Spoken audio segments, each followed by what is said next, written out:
नमस्कार, स्वागत है आप सभी का हमारे इस खास कार्यक्रम में। दुनिया भर में टेक्सटाइल वेस्ट एक बड़ी चिंता बनता जा रहा है। भारत दुनिया का तीसरा ऐसा देश है जहां सबसे ज़्यादा टेक्सटाइल वेस्ट निकलता है। प्रधानमंत्री मोदी ने भी टेक्सटाइल वेस्ट को एक गंभीर वैश्विक चुनौती बताया है और ये भी बताया कि भारत में इस चुनौती से निपटने की दिशा में देश में कई स्तरों पर काम हो रहा है। तो आज इसी पर हम करेंगे चर्चा। मैं हूँ रमा त्यागी, मेरे साथ जुड़ेंगे खास मेहमान भी।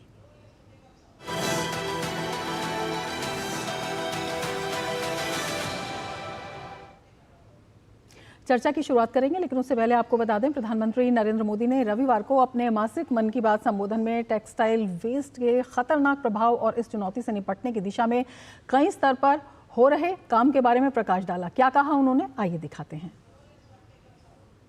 एक रिसर्च में ये सामने आया है, सिर्फ 1% से भी कम टेक्सटाइल वेस्ट को नए कपड़ों में रिसाइकिल किया जाता है। 1% से भी कम।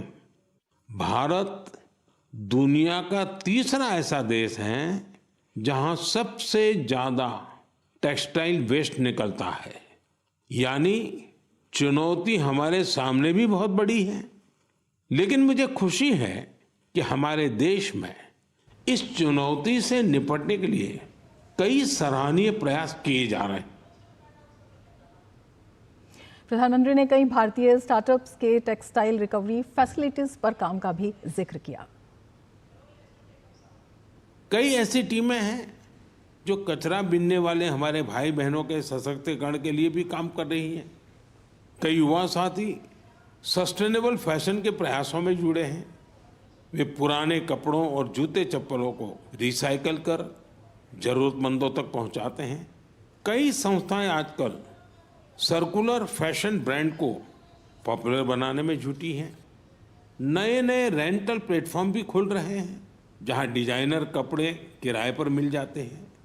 कुछ संस्थाएं पुराने कपड़े लेकर उसे दोबारा उपयोग करने लायक बनाती हैं और गरीबों तक पहुंचाती हैं।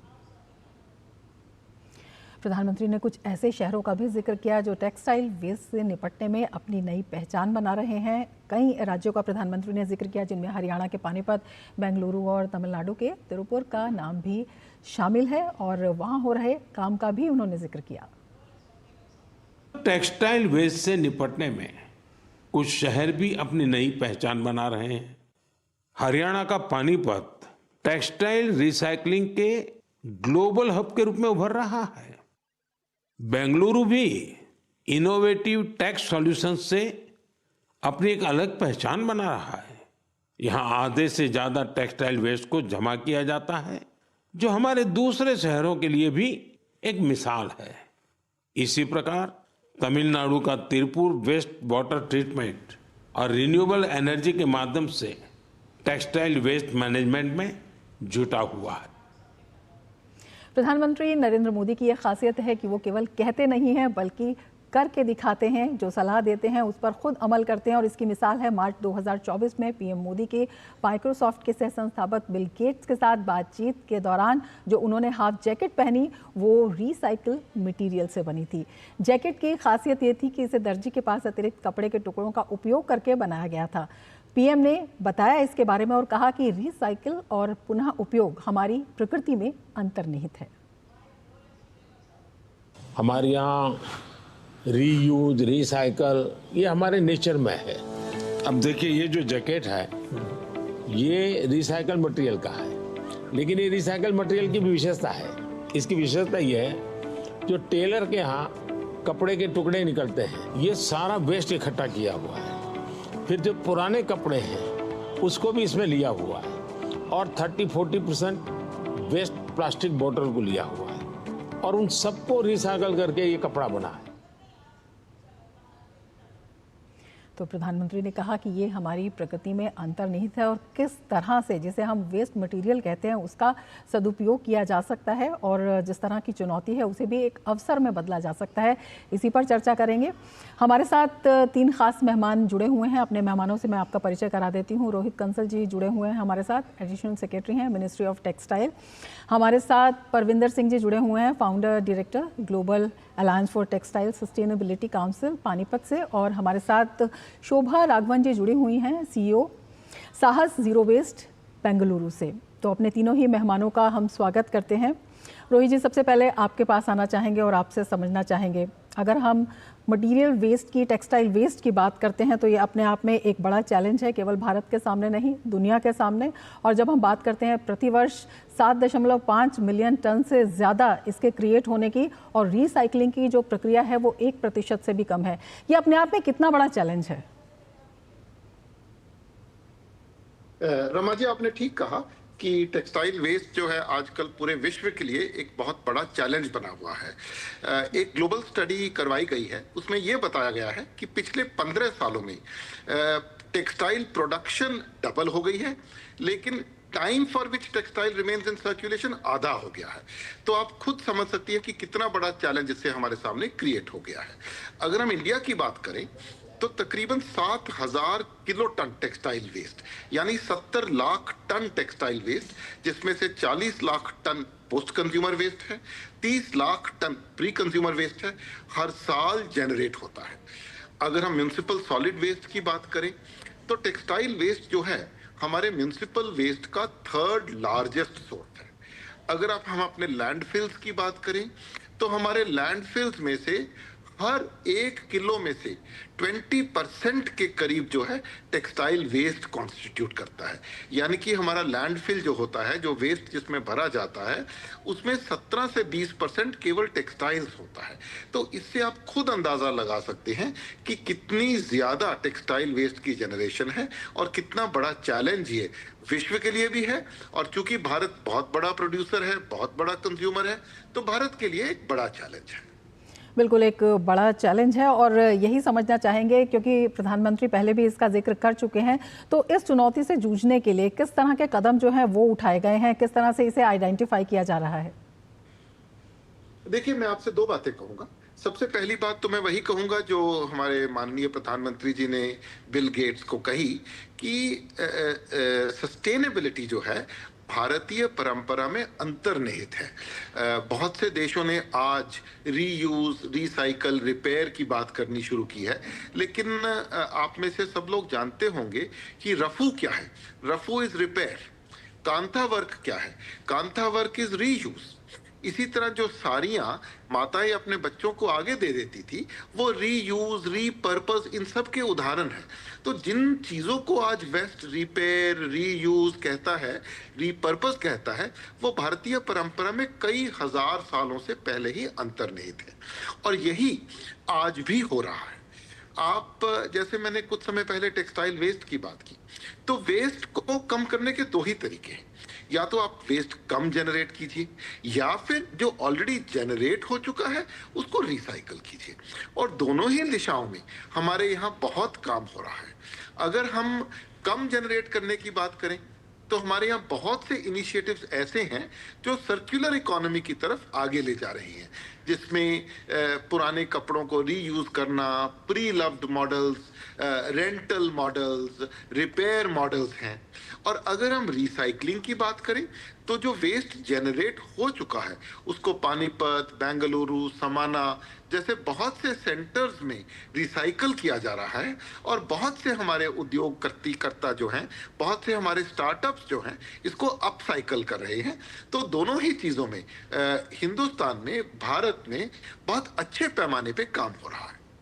बिल्कुल, आपने कई शहरों का जिक्र किया है, प्रधानमंत्री ने भी जिक्र किया। हम पानीपत के बारे में सबसे पहले आपको बता देते हैं। पानीपत, जिसे अक्सर भारत का कपड़ा शहर भी कहा जाता है, यहाँ प्रतिदिन लगभग 1 लाख टन कपड़ा कचरे को संसाधित करने का काम हो रहा है। ये हम समाधान की बात बता रहे हैं, जिसमें कि जो कपड़े नहीं पहने जाते हैं या त्यागे हुए कपड़े जिन्हें कहते हैं, उन्हें उत्पादों में बदल दिया जाता है। और पानीपत में 300 से ज़्यादा रिसाइकलिंग इकाइयां हैं जिनमें हज़ारों कर्मचारी काम करते हैं। तो अपने आप में ये स्थानीय अर्थव्यवस्था और पर्यावरणीय स्थिरता दोनों में ही योगदान देने का काम भी कर रहा है। और इस रिसाइकिल किए गए धागे से लेकर नए कपड़े तक पानीपत के रिसाइकलिंग उद्योग ने अपने उत्पाद रेंज में भी काफ़ी विविधता लाई है, जो घरेलू और अंतर्राष्ट्रीय दोनों बाजारों की ज़रूरतों को पूरा करता है। और हमारे साथ परविंदर सिंह जी जुड़े हुए हैं, पानीपत से ही हैं। परविंदर जी, बहुत स्वागत है आपका भी। तो पानीपत से जो है वो काफ़ी अच्छी खबर है अगर हम रिसाइकलिंग की बात करते हैं इस टेक्सटाइल वेस्ट को लेकर। किस तरह से ये पूरा काम किया जाता है और किस तरह से ये उपलब्धि हासिल की गई लोगों को जोड़ने की भी, और आगे अब इस दिशा में कितना प्रोत्साहन मिला है प्रधानमंत्री की सराहना के बाद? तो सबसे पहले मैं प्रधानमंत्री जी का आभार व्यक्त करना चाहता हूं, जिन्होंने टेक्सटाइल वेस्ट जो एक सामाजिक मुद्दा भी है और एक औद्योगिक मुद्दा भी है। आज अगर हम देखेंगे, जैसे कंसल सर ने बताया कि हिंदुस्तान एक अकेली ऐसी इकोनॉमी है टेक्सटाइल के मामले में जो एक कंज्यूमर इकोनॉमी भी है और उतनी बड़ी मैन्युफैक्चरिंग इकोनॉमी भी है।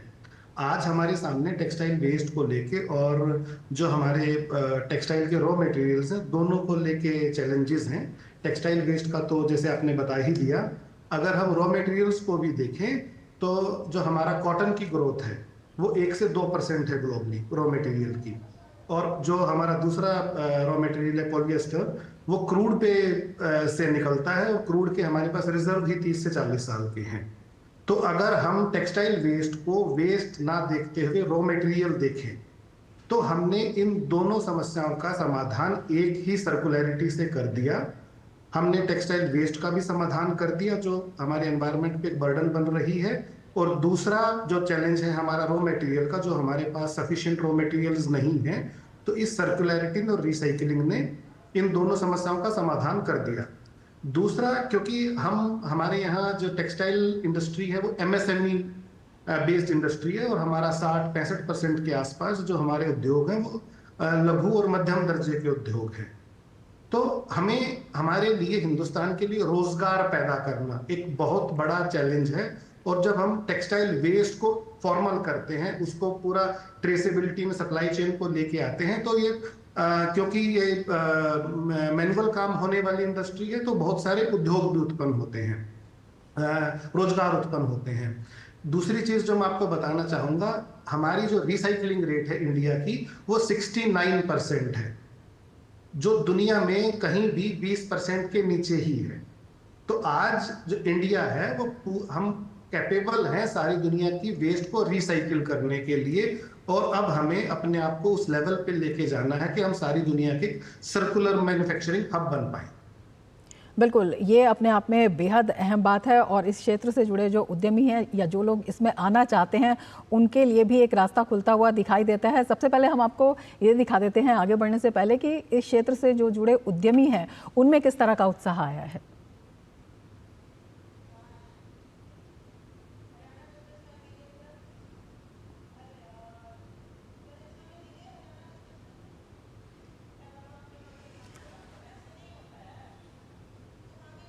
तो चलिए हम माननीय प्रधानमंत्री नरेंद्र मोदी जी ने मन की बात कार्यक्रम के 120वें एपिसोड में पानीपत के बारे में जिक्र किया, किस प्रकार पानीपत में रिसाइकलिंग का व्यापार करके पुराने कचरे का इस्तेमाल करके धागे का पुनः निर्माण किया जाता है, और किस प्रकार उस धागे को दोबारा से हैंडलूम व्यापार में इस्तेमाल किया जाता है। इससे हमारे व्यापारी भाइयों का बहुत ही मोटिवेशन बढ़ा, जिसके लिए हम माननीय प्रधानमंत्री नरेंद्र मोदी जी का दिल से आभार व्यक्त करते हैं। तो अपने आप में खासा उत्साह है, और ये उत्साह जो है वो देश भर में है। बेंगलुरु से भी हमारे साथ खास मेहमान जुड़े हुए हैं, शोभा जी हमारे साथ जुड़ी हुई हैं। शोभा जी, बहुत स्वागत है आपका। आपसे भी जानना चाहेंगे कि वहाँ पर किस तरह से जो वेस्ट मटेरियल है जिसे रॉ मटेरियल के रूप में अब इस्तेमाल किया जा रहा है, जिस तरह से परविंदर जी ने कहा, और विभिन्न फैशन ब्रांड है उसमें इनको तब्दील किया जा रहा है। जब हम, थैंक यू एंड धन्यवाद फॉर दिस अपॉर्चुनिटी। जब हम ये टेक्सटाइल इकोनॉमी फैसिलिटी खुला बेंगलोर में, वो 3 साल हुआ था, और तब हमको प्रोसेस ही नहीं मालूम था कि सॉर्टिंग कैसे करेंगे, कैसा उसको रीयूज करेंगे, रीसेल करेंगे, उसका मार्केट का प्राइस क्या है, और कैसा हम सॉर्टिंग फॉर रिसाइकलर कैसा करेंगे, उसका इकोनॉमिक वैल्यू कहाँ है। हम साउथ में है और सब मटेरियल पानीपत में जाना है, कभी बहुत ज्यादा ट्रांसपोर्ट चार्जेस लग रहा था। So we started with training. हमारे जो लोग एम्प्लॉयमेंट किए, हम उसको ट्रेन करने थे कि ये मटेरियल ऐसा सॉर्ट करना है। सम ऑफ द क्लोथ्स टैग के साथ आते हैं हमारे टीआरएफ को, मतलब उनको इतना डिस्पोज कर रहे हैं फास्ट फैशन के वजह से, people are just buying and disposing at at low cost, and उसको हम रीयूज कर सकते हैं। और फिर ये सेकेंडरी मार्केट था, तो वहां पे केजी के वजह से वो यूज कर रहे थे।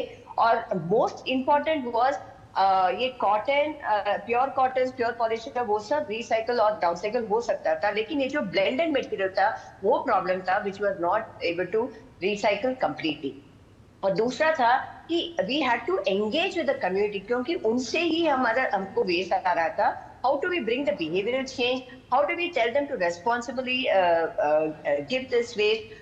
फिर उससे अवेयरनेस किया और कलेक्शन ड्राइव किए, और आज हम बहुत स्केल हो चुके हैं। बैंगलोर में भी हम लगाए हैं और गुड़गांव में भी लगा रहे हैं। And we now expect that now with the ministry, we are working with the ministry, and Pradhan Mantri ji भी इसका highlight किया। So we believe that अभी we will get a ray of hope in ensuring that it is economically viable and circular economy alignment also with respect to Government of India goals. बिल्कुल, इस पर हम चर्चा लगातार जारी रखेंगे, लेकिन वक्त हो चला है एक ब्रेक का। आप जुड़े रहिए टीजी न्यूज़ के साथ।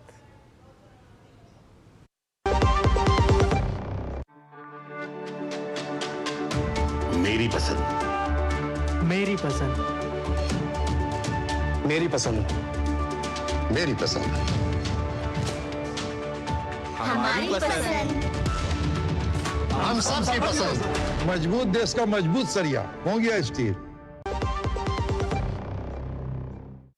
ब्रेक के बाद फिर से स्वागत है आपका हमारे इस खास कार्यक्रम में। दिन खास मेहमान हमारे साथ जुड़े हुए हैं। रोहित जी, आपके पास आना चाहेंगे और आपसे हम समझना चाहेंगे, जिस तरह से हमने देखा बेंगलुरु में, हरियाणा में बहुत अच्छा काम जो है वहाँ पर हो रहा है, तमिलनाडु में भी काफ़ी अच्छा काम हो रहा है, तमाम राज्यों में इस तरह से, क्योंकि जैसे शोभा जी बता रही थी कि एक कॉन्फिडेंस जो है उनमें जगाना वो एक बड़ा चैलेंज था, और अपने आप में कई तरह की चिंताएं थी जो दूर हुई हैं। तो इसी तरह से देश के कोने कोने में जो इस तरह की चिंताएं हैं उनका समाधान हो, किस तरह के काम किए गए हैं, राज्यों के साथ किस तरह से समन्वय किया जा रहा है? देखिए, आपने बहुत अच्छा प्रश्न पूछा कि ये जो छोटे छोटे 1000 फ्लावर्स ब्लूम कर रहे हैं, इनको कैसे आप समन्वय करके एक नेशन वाइड मूवमेंट बना सकते हैं। तो सबसे पहले तो हमने मिनिस्ट्री में क्या किया है, हमने एक ESG टास्क फोर्स स्थापित की है। ESG का मतलब एनवायरमेंटल सोशल गवर्नेंस। हमने एक ऐसा मैकेनिज्म तैयार किया है जो ना सिर्फ एनवायरनमेंट बल्कि सोशल और गवर्नेंस में भी विचार करे। और हम विचार सिर्फ गवर्नमेंट की तरफ से नहीं कर रहे, इसमें हमने सभी स्टेक होल्डर्स को रखा है, इंडस्ट्री को रखा है, थिंक टैंक्स को रखा है, डिफरेंट एजेंसीज को रखा है, ताकि हम मिलजुल के एक ऐसी नीति बनाएं जो हमारी सर्कुलर इकोनॉमी को एक बढ़ावा दे सके। मैंने शुरू में ही आपको बताया था कि भारत की सस्टेनेबिलिटी सर्कुलरिटी परंपरा जो है थाउजेंड्स ऑफ इयर्स ओल्ड है। नाउ इस थाउजेंड्स ऑफ ईयर ओल्ड परंपरा जो हमारे एक तरह से ब्लड में है, इसको कैसे हम नए परिप्रेक्ष्य में, नए परिवेश में उतारें और इसको कैसे हम एक नेशन वाइड मूवमेंट बनाएं, इसके लिए हम प्रयासरत हैं। एक उदाहरण के तौर पे मैं आपको बताऊंगा कि हमारा एक ग्लोबल इवेंट होता है भारत टेक्स। वो पिछले साल शुरू हुआ 2024 में, इस साल 2025 में पुणे हुआ। तो 2024 में भी और 2025 में भी हमने सस्टेनेबिलिटी और सर्कुलरिटी को सेंटर स्टेज रखा। इस साल 2025 के भारत टेक्स में हमारा थीम था इनोवेशन नीड्स रिस्पॉन्सिबिलिटी। इसका मतलब ये था कि वाइल वी आर इनोवेटिंग, हम नई नई चीजें बना रहे हैं, लेकिन हम उन सभी चीजों को रिस्पॉन्सिबिलिटी के टचस्टोन पे मेजर कर रहे हैं, ताकि किस एक्सटेंट तक हम एक सर्कुलर इकोनॉमी क्रिएट कर सकें। 2024 के भारत टेक्स में हमने एक MOU साइन किया between textile ministry, between scope, between GeM, और इसका पर्पस ये था कि हम अपसाइक्लर्स को रजिस्टर करें, और जो रजिस्टर्ड अपसाइक्लर्स हैं वो जेम पे एक स्पेसिफिक प्रोडक्ट कैटेगरी के तहत अपने अपसाइकल्ड प्रोडक्ट्स को बेच सके, उनको सेल कर सके। 26 रिसाइकलर्स ने, अपसाइकलर्स ने हमारे साथ रजिस्टर किया, और जेम पे अब वो अपने प्रोडक्ट्स बेचने की प्रक्रिया शुरू कर रहे हैं। इसी तरह बहुत सारी TRFs, टेक्सटाइल रिकवरी फैसिलिटीज जो हैं ऑल ओवर द कंट्री, वो डेवलप हो रही हैं। और हम भी टेक्सटाइल मिनिस्ट्री से ये प्रयत्न कर रहे हैं कि म्यूनिसिपल काउंसिल से, मिनिस्ट्री ऑफ जो महुआ है उससे मिलकर हम एक TRF चालू करने का अभियान चलाएं, ताकि टेक्सटाइल रिकवरी फैसिलिटीज जगह जगह पे चालू हो सके। तो हमारा प्रयत्न ये रहता है कि सभी स्टेक होल्डर्स को मिलकर प्राइवेट सेक्टर को अधिकाधिक फैसिलिटेट करें ताकि पॉलिसी लेवल पे, एग्जीक्यूशन लेवल पे हम ये जो सस्टेनेबिलिटी और सर्कुलरिटी की मुहिम है उसको तेज कर सकें। और जैसा आपने परविंदर जी को सुना, भारत को विश्व की सस्टेनेबिलिटी कैपिटल, सर्कुलरिटी कैपिटल बना सके। बिल्कुल रोहित जी, जिस इकोसिस्टम की आप बात कर रहे हैं और एमओयू की भी आपने बात बताई, जो विभिन्न जो है संस्थानों के बीच में किया गया, ये अपने आप में काफ़ी अहम इस बात में भी हो जाता है कि जो नए इंडस्ट्रियलिस्ट इस क्षेत्र में आते हैं उनमें जो मिडिलमैन से होने वाला नुकसान है उसको भी बचाया जा सके। डायरेक्ट जो है वो पूरे सिस्टम को अप्रोच करते हैं और उनको सीधे फायदा मिलता है। देखिए, हमारा चैलेंज जो है स्केल और एग्रीगेशन का है। शोभा जी ने आपको बताया कि जो वेस्ट रिकवरी है, जो टेक्सटाइल रिकवरी फैसिलिटी है, ये खुद में एक बहुत बड़ा चैलेंज है। इसमें टेक्निकल चैलेंजेस भी हैं, इसमें ह्यूमन चैलेंजेस भी हैं, मैनेजमेंट चैलेंजेस भी हैं, वायबिलिटी चैलेंजेस भी हैं।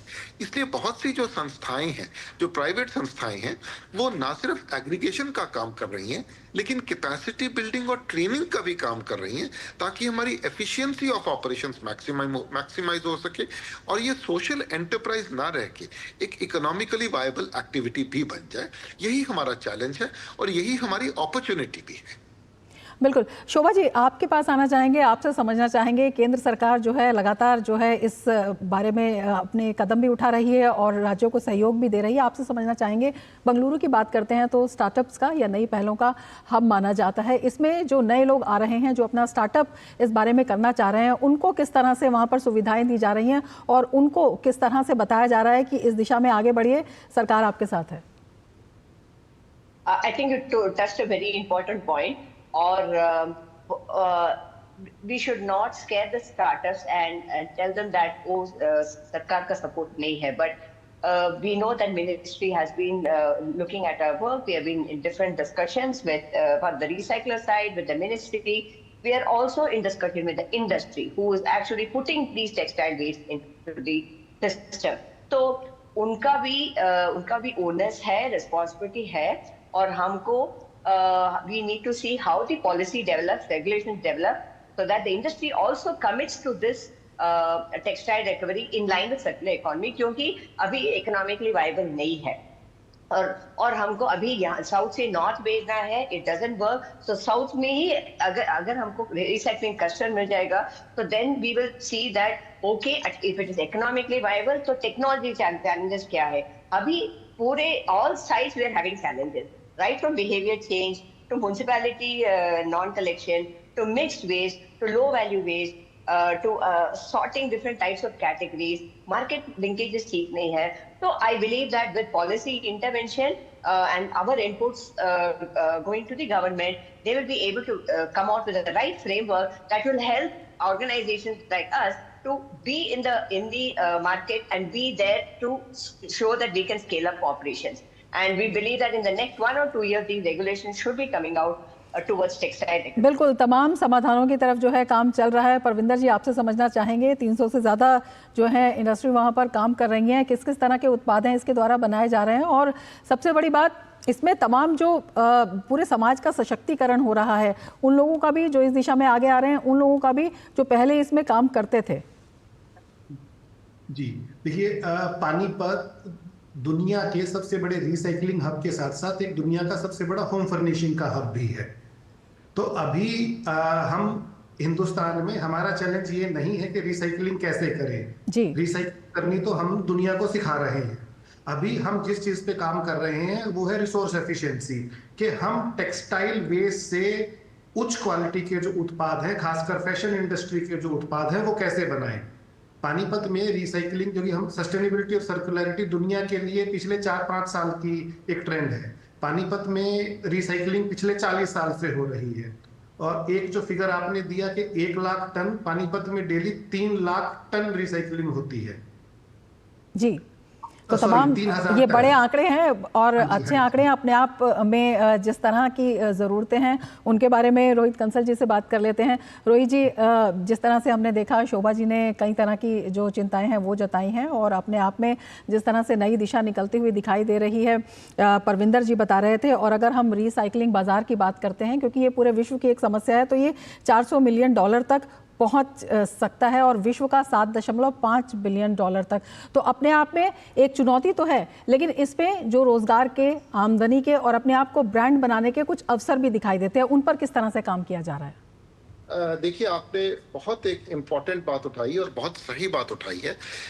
अक्सर सस्टेनेबिलिटी और सर्कुलरिटी को एक चैलेंज समझा जाता है, ऐसी चीज समझी जाती है जिससे हम घबराएं। लेकिन अगर आप इसको एक अपॉर्चुनिटी मान के चलेंगे तो आपको इसका एक बिल्कुल डिफरेंट पहलू दिखाई देने लगेगा। सस्टेनेबिलिटी आज संपूर्ण विश्व सस्टेनेबिलिटी की तरफ बढ़ रहा है।